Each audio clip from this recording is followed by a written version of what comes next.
Belief that union with or absorption into the deity, or the absolute, or the spiritual apprehension of knowledge inaccessible to the intellect, may be attained through contemplation and self-surrender. There's a lot of misconceptions about what mysticism is. Can we even define it? We took to UNC's campus to see what students thought about it to hopefully formulate a working definition based on their responses.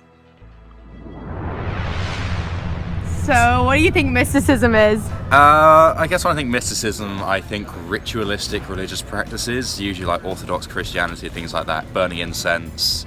That's kind of what I normally associate it with. Mysticism, to me, I believe, is the idea that there can be intangible objects that are present in our atmosphere, maybe that we wouldn't know. In terms of religion, I know a lot of different people believe a lot of different things, and part of that can include mysticism, like the idea that gods or higher beings exist.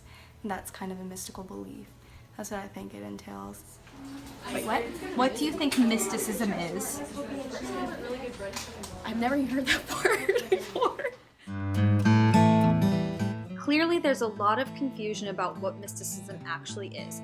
So, we asked them what they think a mystical experience is, and had they ever had one. Not personally myself. What do you think a mystical experience would entail? It could entail drug use, which is what lots of cultures did. I don't know, it's just kind of a connection with your inner spirituality. The most mystical experience I've had was, I remember went out and partied one night. It never goes good. I woke up under my roommate's desk. Wow, so mystical. No, I mean, that's like fairy tale, right? Fairy tale. No, I haven't. What would you think a mystical experience would be? Fairy tale or something with magic, like magic.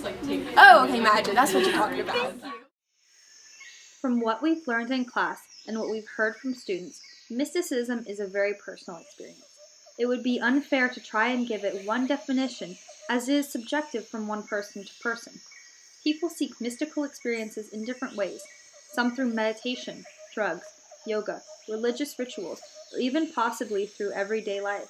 A great example is the experience of John Muir in The Tree Ride, where a man climbs up a tree during a storm and feels as if the trees have life and energy that brings about a mystical experience for him.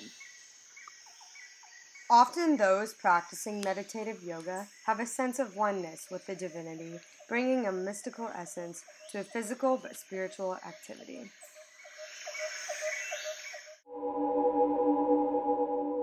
Overall, mystical experiences can be universally understood as a personal experience connecting with the divine.